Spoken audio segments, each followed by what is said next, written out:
भारत सरकार प्रत्येक ईयर के तरह इस ईयर भी कुछ नए नियम, कुछ इम्पोर्टेंट नियम से लागू करने जा रही है। तो चलिए देखते हैं क्या है ये नए नियम, कैसे लोगों को लाभ मिलेगा। 1 जनवरी 2026 से रूल चेंज होंगे। एलपीजी से रेल की टिकट और यूपीआई तक नए साल में बदले जाएंगे ये 8 नियम। यानी कि हम यहाँ पर बात करें तो एलपीजी, यूपीआई और हमारा जो 8वां वेतन लागू हो रहा है वो, और कई सारे जो है नए नियम यहाँ पर लागू होने जा रहे हैं। अब चलिए देखते हैं। यहाँ पर आप सबसे पहले देखते हैं कि इससे जो न्यूज़ है, इससे जुड़े आर्टिकल यहाँ पर देखने को मिल रहे हैं। 1 जनवरी 2026 से रूल चेंज। महाराष्ट्र और 8वें वेतन कमीशन 8वें वेतन पर यानी कि 8वां वेतन लागू होने जा रहा है 1 जनवरी से। अब हम यहाँ पर देखें कि जो हमारी भारत सरकार है वह हर साल कुछ महत्वपूर्ण और प्रशासनिक बदलाव लेकर आती है। तो इस साल भी जो 2026 से कुछ महत्वपूर्ण और प्रशासनिक बदलाव लेकर आ रहा है। इससे जो आम नागरिक हैं उनकी जेब, बैंकिंग, टैक्स और डिजिटल पेमेंट और सरकारी कर्मचारियों को सैलरी में सीधा असर पड़ने वाला है। यानी कि अब हम यहाँ पर बात करें तो 8वां वेतन जब लागू होगा तो जो सरकारी कर्मचारी हैं उनकी सैलरी 25 से जो है 30% जो है उसमें वृद्धि हो जाएगी। यानी कि उनकी सैलरी जो है वो बढ़ जाएगी। और ये जो नियम है यह सबसे ज़्यादा जो आम जनता है इस पर असर डालेंगे। अब हम यहाँ पर यह भी देखेंगे कि ये जो नियम लागू हो रहे हैं इसके क्या समाधान हैं, क्या इससे लोगों को लाभ होंगे। तो चलिए देखते हैं। पहला नियम क्या है? पैन आधार लिंकिंग अनिवार्य। यानी कि 21 दिसंबर तक अगर कोई अपना पैन कार्ड को आधार कार्ड से लिंक नहीं करवाता है तो उसको कई सारी प्रॉब्लम्स का सामना करना पड़ सकता है। यानी कि अगर यहाँ पर पैन कार्ड को आधार कार्ड से लिंक नहीं होता है तो उसको जो है यहाँ पर जो है कई सारी जो है प्रॉब्लम्स आ सकती हैं। अब हम यहाँ पर देखें तो इस पर सरकार का क्या पक्ष है कि सरकार का कहना है कि यह जो नियम लागू हो रहा है इस नियम में क्या है कि जो टैक्स चोरी होती है उसको रोका जा सकेगा। और जो फर्जी पैन कार्ड बनते हैं, यानी कि अगर हम आप बात करें तो कोई व्यक्ति जो है वो फर्जी पैन कार्ड्स बनवा लेता है। तो अगर कोई किसी व्यक्ति का जो पैन कार्ड है वो आधार कार्ड से लिंक नहीं होगा तो उसको जो है बंद कर दिया जाएगा और उसको कई सारी जो बैंक डिटेल्स हैं और जो है लोन लेने में और कई सारी जो प्रॉब्लम्स है वो यहाँ पर सामना करना पड़ सकता है। और इससे ये क्या है कि जो हमारी डिजिटल इंडिया यानी कि हमारा भारत जो है डिजिटलीकरण के और बढ़ रहा है, तो इसके लिए एक बहुत ही महत्वपूर्ण कदम माना जा रहा है ये। अब चलिए देखते हैं कि यह अगर लागू नहीं होगा, यानी कि अगर कोई व्यक्ति जो है पैन कार्ड को आधार कार्ड से लिंक नहीं करवाता है तो क्या हो सकता है कि पैन कार्ड अनऑपरेटेड हो सकता है। यानी कि वह जो है एक तरीके से अनऑपरेटेड हो सकता है। उनको जो है आईटीआर फाइल नहीं कर पाएंगे, वो रिफंड नहीं मिलेगा उनको। अगर किसी प्रकार का उनको रिफंड चाहिए होगा वो भी नहीं मिलेगा और बैंकिंग समस्याओं का भी सामना करना पड़ सकता है। जैसे कि अगर किसी व्यक्ति को लोन चाहिए होगा तो उसको जो है लोन नहीं मिलेगा, क्योंकि अगर उसका जो पैन कार्ड है वो आधार कार्ड से लिंक नहीं होगा तो बैंक जो है उसको लोन प्रदान नहीं करेगी। तो इस प्रकार की जो समस्या है इनका भी सामना करना पड़ सकता है। और साथ ही यहाँ पर जो व्यक्ति हैं उनको हाई टैक्स भी देना पड़ सकता है। यानी कि अब हम यहाँ पर बात करें तो जो जिनका आधार कार्ड से लिंक नहीं होगा पैन कार्ड, तो उनको जो है अधिक टैक्स भी देना पड़ सकता है। और अगर कोई व्यक्ति जो है लेट करवाता है, यानी कि 31 दिसंबर के बाद अगर कोई व्यक्ति जो है पैन कार्ड को आधार कार्ड से लिंक करवाता है तो उससे पर जो है 1000 रुपये की पेनल्टी भी लगेगी। अब इससे आम जनता पर क्या असर पड़ने वाला है? इससे लाखों लोग प्रभावित होंगे जिनके जो पैन कार्ड है वो अभी तक लिंक नहीं है आधार कार्ड से। उनकी जो बैंकिंग है और टैक्स से जुड़े जो भी काम है वो रुक सकते हैं।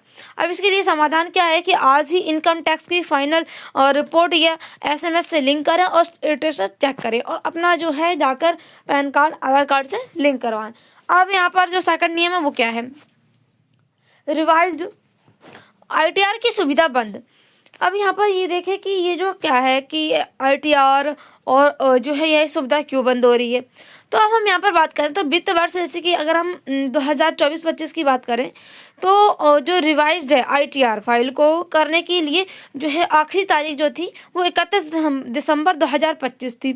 अब यह जो है 1 जनवरी 2026 के बाद गलती सुधारने के लिए केवल अपडेटेड ITR फाइल कर सकेंगे। यानी कि अगर किसी प्रकार की किसी फाइल में प्रॉब्लम्स है तो उसको अपडेट करने के लिए अब जो है ITR फाइल कर सकेंगे। अब यहाँ पर हम देखें तो जो ITR क्या होता है कि यह एक ऐसा विकल्प होता है जिससे किसी की अगर किसी प्रकार की फाइल्स में किसी प्रकार की गलती हो रखी है तो उसको सुधारा जा सकता है, लेकिन इसमें 25 से 50% का टैक्स लगता है। यानी कि अब यहाँ पर हम बात करें तो जो व्यक्ति अगर किसी प्रकार की अपनी गलती को सुधारवाने के लिए जा रहा है तो उसके ऊपर जो है टैक्स लगेगा और उसको जो है समय अनुसार उसका जो टैक्स है उसको देना पड़ना सकता है। अब इसका उद्देश्य क्या है, और टैक्स पेयर्स को समय पर सही ITR फाइल करने के लिए प्रोत्साहित करना। यानी कि जो टैक्स पेयर्स हैं उनको सही समय पर ITR फाइल करने के लिए प्रोत्साहित करना और जो गलतियां हो रखी हैं उन गलतियों को कम करना और रेवेन्यू लॉन्स को रोका जा सकेगा इससे।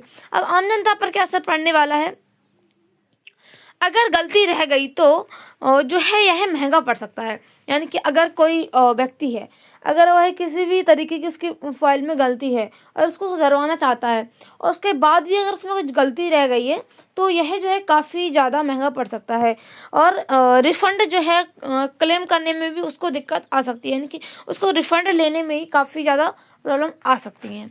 अब यहाँ पर देखें कि जो तीसरा नियम है वो क्या है। अब इससे जो क्रेडिट स्कोर है वो तेज़ी से अपडेट होगा। अब यहाँ पर देखें कि 2026 में जो क्रेडिट ब्यूरो है यानी कि CIBIL उसको हर हफ्ते अपडेट करने के लिए जो है RBI के निर्देश दिए गए हैं। हर 14 दिन में जो है डेटा भेजा जाएगा और उसको हर हफ्ते जो है अपडेट करवाना होगा।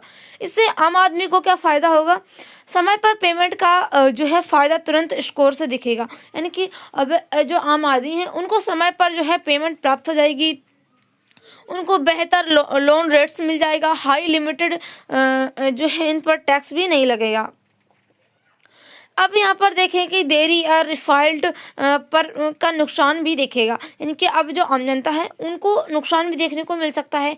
इससे जो अनुशासन है उसको बढ़ाना होगा। यानी कि अगर किसी इस तरीके की जो समस्या आती है तो इससे जो है अनुशासन को बनाकर रखना होगा ताकि जो इस तरह की जो समस्याएं हैं उनको सॉल्व किया जा सके। अब लोन अप्रूवल तेज होगा। यानी कि जो लोन में अप्रूवल होता है वह तेज़ हो जाएगा। अब इसका कारण क्या है, क्रेडिट सिस्टम को रियल टाइम बनाना, फ्रॉड कम करना, यानी कि जो फ्रॉड होते हैं उनको कम करना और जो क्रेडिट स्टाइल सिस्टम है उसको जो है एक तरीके से समय पर और रियल बनाना। अब फोर्थ नियम क्या है, LPG सिलेंडर कीमतों में बदलाव होगा। जैसे कि आपको पता है कि हर साल जो है LPG में बदलाव होता रहता है। तो अब हम देखते हैं कि इस साल क्या बदलाव हुआ है। हर महीने की पहली तारीख को LPG यानी कि जो घरेलू या कमर्शियल यानी कि घर में जो खाना बनाने के लिए यूज होती है उसमें जो है बदलाव होता है। 2026 में भी नई रेट्स आएंगी। इसकी क्रूड ऑयल प्राइस जो है वो कम होने से घरेलू सिलेंडर सस्ता हो सकता है। अब यहाँ पर हम बात करें तो जो इसका LPG का जो रेट है वो अगर कम होता है तो घर में जो घरेलू सिलेंडर है वह सस्ते में आम आदमी को प्राप्त हो सकते हैं। इससे जो उनकी असर क्या होगा कि कीमत इससे गिरेंगी और घरेलू बजट में राहत होगी। साथ ही इससे जो है महंगाई का भी बोझ बढ़ सकता है। अब समाधान क्या है, उज्ज्वला योजना सब्सिडी का फ़ायदा लें और PNG CNG का स्विच यहाँ पर करें। यानी कि अब इसका जो है लाभ उठाया जाए। जो यहाँ पर जो है अगर सस्ते रेट में मिल रही है तो इससे जो आम आदमी है उनको काफ़ी ज़्यादा फ़ायदा होने वाला है। अब UPI और डिजिटल पेमेंट में क्या सख्ती बढ़ती जा रही है। UPI ट्रांजैक्शन पर ज़्यादा ट्रैकिंग हो रही है। यानी कि अब जो है UPI को जो है ज़्यादा ट्रैकिंग किया जा रहा है। ये फ्रॉड देखने को हमको मिल रहा है। लोगों के पैसे जो है वो अपने आप ही अकाउंट से चले जाते हैं। कोई व्यक्ति जो है इसके उनके अकाउंट को जो है ट्रैक कर लेता है। इस तरह की जो सख्त इनकी इस तरह के जो फ्रॉड हो रहे हैं, इनको रोकने के लिए KYC, SMS और वेरिफिकेशन करवाना होगा, ताकि इस तरह के जो फ्रॉड हैं उनको रोका जा सके। अब कारण क्या है, डिजिटल फ्रॉड बढ़ने से सुरक्षा होगा और फेक अकाउंट पर लगाम लगेगी। यानी कि अगर कोई व्यक्ति फेक अकाउंट बनाता है और उसके जरिए लोगों के जो अकाउंट से पैसे निकालता है, तो उससे भी लोग जो है बच सकेंगे। अब असर क्या होगा, ट्रांजैक्शन सुरक्षित होंगे, और लेकिन इसमें जो है थोड़ी देरी हो सकती है। यानी कि अगर हम यहाँ पर बात करें तो ये इस टाइप के जो इस टाइप के कोई भी नियम होते हैं, इसके लागू होने में काफ़ी टाइम लग सकता है। इसके प्रोसेस में काफ़ी टाइम लग सकता है। तो अब हम यहाँ पर देखें कि जो है इसमें टाइम लगेगा, लेकिन इसके ये जो है हमारे जो UPI है उसके लिए बेहतर होने वाला है। अब चलिए देखते हैं कि हमारा जो छठा नियम वो क्या है, रेलवे टिकट बुकिंग नियम। अब यहाँ पर हम देखें कि रेलवे को लेकर क्या नियम आए हैं। 5 जनवरी 2026 के से आधार वेरिफिकेशन यूजर्स को पहले दिन से समय 8 AM से 4 PM तक टिकट बुकिंग का जो है समय दिया गया है। 12 जनवरी को पूरा दिन रात 12 बजे तक यहाँ पर टिकट बुकिंग हो सकती है। फायदा क्या होने वाला है, टाउट्स और फेक अकाउंट से बचाव होगा, असली यात्री को कंफर्म टिकट आसानी से मिलेगा। यानी कि अब हम यहाँ पर बात करें तो ये जो नियम है इसमें क्या होता है कि कोई व्यक्ति जो है फेक तरीके से जो है अपनी सीट कंफर्म कर लेता है। तो इस तरीके के जो फेक जो है इस तरीके के जो फ्रॉड है उनसे बचा जा सकता है। तो ये जो नियम है ये उसी प्रकार से जो है लागू हुआ। अब हमारा जो 7वां नियम वो क्या है, SBI क्रेडिट कार्ड में क्या बदलाव आए हैं। अब हम यहाँ पर देखेंगे जो सरकार है, सरकार ने SBI को लेकर क्या बदलाव किए हैं। 10 जनवरी 2026 से domestic airports lounge access programme बदलाव होने वाले हैं। यानी कि इसमें जो है बदलाव किया जा रहा है। कार्डर्स को सेट A और सेट B में बांटा जा रहा है। अलग अलग शहरों में लाउंज एक्सेस किए जा रहे हैं। यानी कि अब यहाँ पर जो SBI है वो अलग अलग कार्ड्स में जो है डिवाइड कर रही है, जैसे कि सेट A और सेट B इस तरीके के कार्ड्स में डिवाइड कर रही है, और शहरों के जो लाउंज है स्पेस उसमें जो है भेजा जा रहा है। अब इससे असर क्या होगा, प्रीमियम कार्ड होल्डर्स को बेहतर लाउंज मिलेगा, और लेकिन जो है इससे कुछ कार्ड्स पर जो है लिमिट ऑपरेशंस लग सकते हैं। वैलिडेशन के लिए छोटी फीस होगी, जैसे कि 20 से 25, यहाँ पर 2 नहीं होगा, यहाँ पर 20 से 25 होगा रुपए। अब 8वां वेतन, यानी कि अब हम यहाँ पर बात करें तो काफ़ी समय से ये जो है न्यूज़ में आ रहा है कि जो 8वां वेतन है, यानी कि अब जो है हमारा 8वां वेतन लागू होने वाला है। ऐसा काफ़ी समय से जो है न्यूज़ में आ रहा है। तो चलिए देखते हैं कि कितनी इससे जो है सैलरी इंक्रीज़ होगी जो गवर्नमेंट एम्प्लॉयज़ हैं उनकी। 7वें वेतन का कार्यकाल 31 दिसंबर 2025 को ख़त्म होने जा रहा है। अब 8वां वेतन 1 जनवरी 2026 से प्रभावी माना जाएगा। यानी कि अब जो है जो गवर्नमेंट एम्प्लॉयज़ हैं उनकी सैलरी जो है 25 से 40% इंक्रीज हो सकती है। अब इससे संभावित असर क्या होंगे, जो केंद्र सरकार है, केंद्र सरकार में 50 लाख कर्मचारी और 60 लाख पेंशनर्स को फ़ायदा होने वाला है।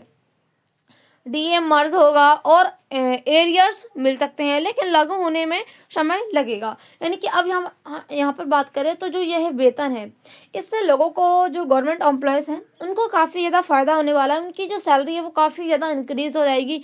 अब हम यहाँ पर देखें तो उनको जो है उनके लिए एक बेहतर कदम यहाँ पर हो सकता है।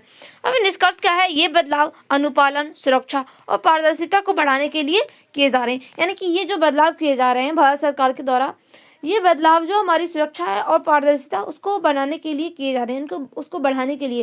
पैन और आधार लिंक और ITR जैसे काम जल्दी निपटाए जाएंगे। क्रेडिट स्कोर और UPI डिजिटल लाइफ आसान होगी, जबकि LPG और सैलरी में राहत मिल सकती है। इससे जो हमारी LPG उसमें भी राहत मिलेगी और हमारी सैलरी तो जो है काफ़ी ज़्यादा इंक्रीज होने वाली है 8वें वेतन से। अब ज़्यादा जानकारी क्या मिलने वाली है, आधिकारिक साइट्स यानी कि IT विभाग, RBI और IRCTC से यहाँ पर चेक कर सकते हैं। यानी कि आपको अगर कोई जो है किसी प्रकार की इंफॉर्मेशन में कन्फ्यूज़न हो तो आप जाके इनकी जो वेबसाइट है उन पर जाकर चेकआउट कर सकते हैं, जैसे कि IT विभाग, RBI, IRCTC। तो इस तरीके के जो नियम है वो लागू होने वाले हैं। अब हम देखेंगे कि ये जो नियम है, आने वाले वीडियोस में हम देखेंगे कि ये नियम जो है वो कैसे लागू होंगे और क्या इनसे लोगों को लाभ होने वाला है, फुल डिटेल से देखेंगे। तब तक के लिए बाय। अब आगे जो वीडियो आएंगी जिसमें हम बताएंगे कि कैसे इसको लागू होगा और कैसे लोगों को लाभ मिलने वाला है। तो इसके ये इन्फॉर्मेशन जानने के लिए आप जुड़े रहिए इस चैनल से। Thank you.